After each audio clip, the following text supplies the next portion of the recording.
লালবাগ কেল্লা মুঘল সাম্রাজ্যের এক অসমাপ্ত দুর্গের নাম। যিনি এই দুর্গটির কাজ শেষ করতে চেয়েছিলেন তাকে বুকে চাপা কষ্ট নিয়ে এখান থেকে বিদায় নিতে হয়েছিল। কন্যার মৃত্যুর শোক তাকে এত পরিমাণে শোকায়িত করেছিল, তিনি এটাকে অপয়াখ্যা দিয়েছিলেন।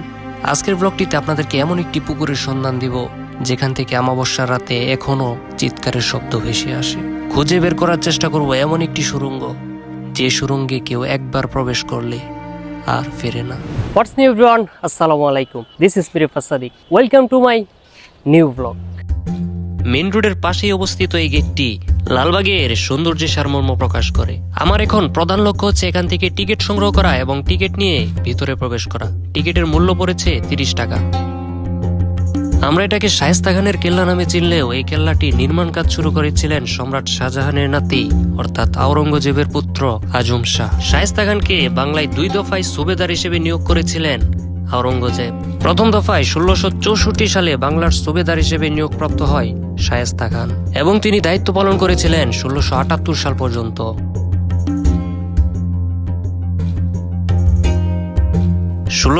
সালে মুঘল সম্রাট আওরঙ্গজেব স্বয়ং তার পুত্র আজম শাহকে বাংলার সুবেদার হিসেবে নিয়োগ করেন। সুবেদার হিসেবে নিয়োগপ্রাপ্ত হওয়ার পর এই দুর্গটির নির্মাণ কাজ তিনি শুরু করেছিলেন এবং তার পিতার প্রতি সম্মান রেখে এই দুর্গটির নাম দিয়েছিলেন আওরঙ্গাবাদ কেল্লা। আজম শাহ এখানে প্রায় 15 মাস রাজত্ব করেছিলেন এবং এই জায়গাটিতে তার হাতি ঘোড়া বাঁধা থাকত। 1679 সালের মাঝামাঝি বা শেষের দিকে পুনরায় ডাক পড়ে তার পিতার।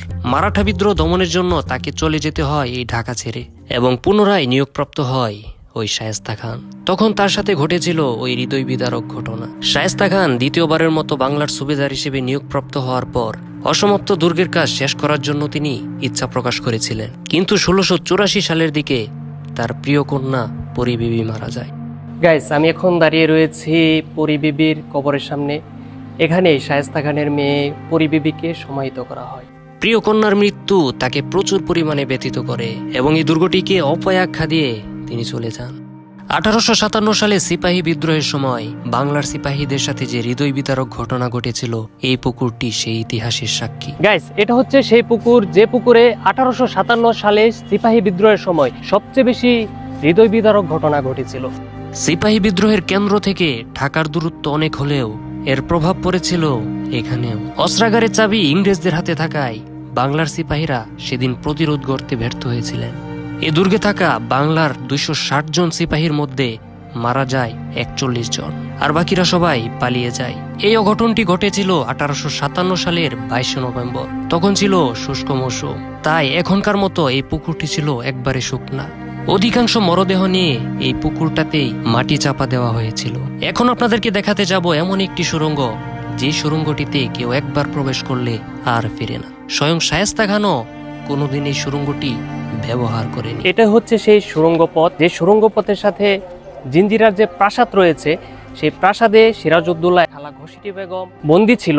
সেখানে যে হাম্মামখানা রয়েছে, সেই হাম্মামখানার সাথে এই সুড়ঙ্গের একটা যুক্তপথ রয়েছে বলে অনেকে ধারণা করে থাকেন। এই গুপ্তপথটি নিয়ে বেশ কিছু পৌরাণিক কাহিনী প্রচলিত আছে। যারা এই গুপ্তপথটিতে গিয়েছে তাদের আর কেউ ফিরে আসেনি।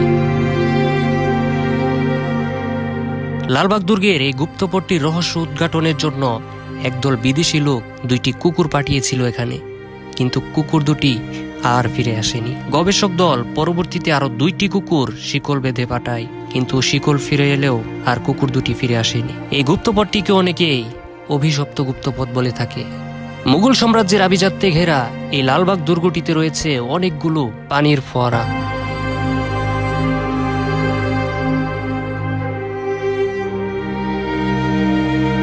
যে পানির ফোয়ারাগুলো বাংলাদেশের বিশেষ দিনগুলোতে ব্যবহার করা হয়ে থাকে।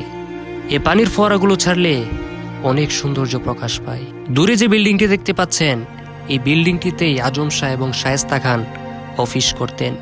উপরতলায় ছিল তাদের অফিস এবং নিচতলায় ছিল তাদের হাম্মামখানা অর্থাৎ গোসলখানা। এই সিঁড়িটা কেন বা কি কারণে তৈরি করা হয়েছিল, সেই রহস্যটা আমি আজ উদ্ঘাটন করতে পারিনি। তবে মুঘল সাম্রাজ্যের আভিজাত্য এটার প্রতিটি বিল্ডিংয়ে প্রকাশ হয়ে থাকে। এখন আমাদের গন্তব্য হচ্ছে উপরতলায়। উপর থেকে দেখব লালবাগ কেল্লাটি কেমন দেখা যায়। সিঁড়ি দিয়ে আস্তে আস্তে উপরে উঠতে লাগলাম এবং উপরে উঠে দেখলাম লালবাগ কেল্লার সম্পূর্ণ রূপ।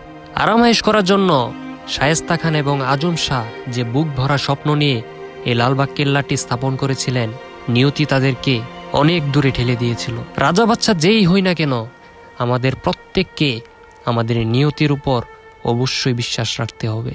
অনেক রাজা বাচ্চারা এসেছেন, তারা দুনিয়ার বুকে আরামায়েশ করেছেন এবং অবশেষে তারা মৃত্যুর কাছে হার মেনেছেন। লালবাগের উপরে যে গম্বুজগুলো দেখা যায়, এগুলো প্রত্যেকটি ছিল স্বর্ণ দিয়ে বাধাই করা, কিন্তু ইংরেজ শাসন আমলে এই স্বর্ণগুলো ইংরেজরা লুট করে নিয়ে যায়।